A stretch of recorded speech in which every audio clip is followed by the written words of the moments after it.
itself is a word. The word is interesting because it's a word that comes from a pagan. Hollywood is the holy wood, and it was the wood that the magical wands were made out of in the pagan sorcery, magic.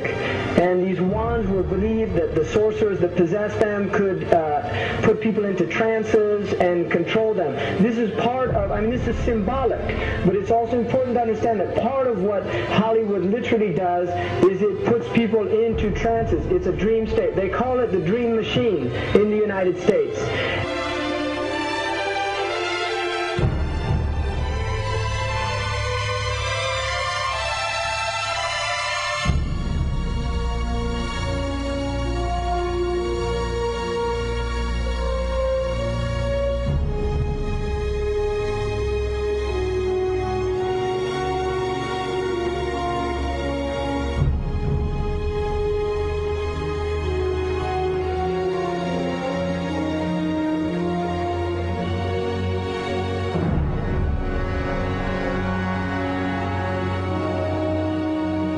Creates fantasies for people. It puts people into these things. Now, one of the things is interesting that in the part of what's done in movie theaters, in darkened rooms where people watch television, is literally a trance state that occurs. What's called suspended state of disbelief. You enter into a state, you suspend your disbelief and enter into a state whereby you begin to believe what you internally realize is imagination.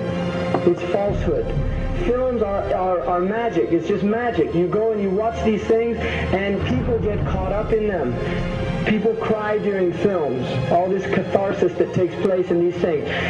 Many of the films, and this is an important element in the control mechanism, is literally allow people to go and have certain type of catharsis as a purging experience, which Aristotle talks about the necessary element. One of the necessary elements of tragedy is to create this cathartic experience.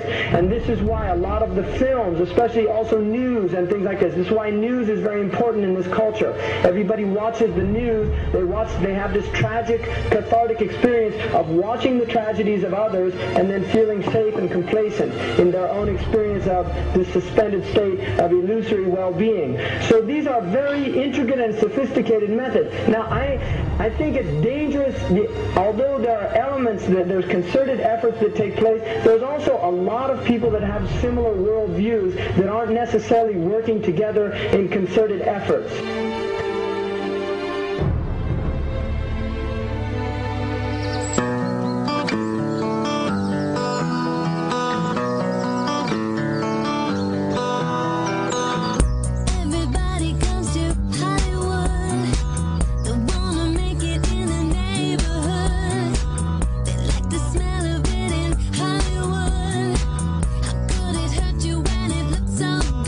Shine your light now.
supposed to be up here, looking at that. I just wanted to know. No. Well, you're old enough, I suppose. You should know the story. Okay, here we go. It was 1832. On a night much like this.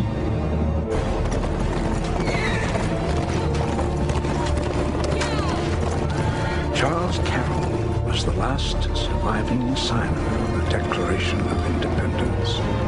He was also a member of a secret society known as the Masons, and he knew he was dying. He woke up his stable boy in the middle of the night and ordered him to take him to the White House to see Andrew Jackson, because it was urgent that he speak to the president. Did he talk to him?